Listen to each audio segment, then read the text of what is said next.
YCP నేత అంబటి మురళీకృష్ణ గుంటూరులో అనుమతి లేకుండా బహుళ అంతస్తుల సముదాయం నిర్మిస్తున్నారని ఎమ్మెల్యే ధూళిపాళ్ల నరేంద్ర కుమార్ ఆరోపించారు.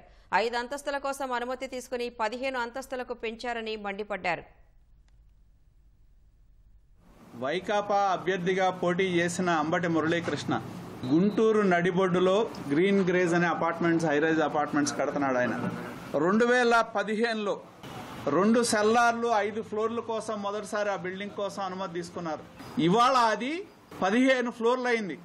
15 ఫ్లోర్లు అయితే దానికి ఇంతవరకు రివైజ్డ్ ఎన్ఓసి అనేది రైల్వే నుంచి లేదు. 75 అడుగుల దూరం రైల్వే ట్రాక్ నుంచి వదిలిపెట్టి కట్టడానికి ఎన్ఓసి ఇస్తే ఆయన కేవలం 39 అడుగులు సెట్ బ్యాక్ మాత్రమే వదిలికట్టినట్టు మాకున్న సమాచారం. రైల్వే ఎన్ఓసికి భిన్నంగా నిర్మాణాలు ఎలా చేశారని చెప్పి మేము ప్రశ్నిస్తా ఉన్నాం. రెండోది, వీళ్ళు గవర్నమెంట్ కట్టాల్సిన ఫీజులు చాలా పెండింగ్ ఉన్నారు. దాదాపు 5 నుంచి 10 కోట్ల రూపాయలు పెండింగ్ ఉంది. మోసం చేసి వందలాది మంది వినియోగదారులని దగా చేయటం జరిగింది. అంబటి మురళీకృష్ణ ఈ ప్రాజెక్టు పేరు మీద అధికారం కోల్పోయినా, వైకాపా ప్రభుత్వం పోయినా ఇవాళ వరకు కూడా అక్కడ నిర్మాణాలు కొనసాగుతున్నాయి. అంటే కార్పొరేషన్ అధికారులు కళ్ళు మూసుకున్నారనేది స్పష్టం అవుతా ఉంది.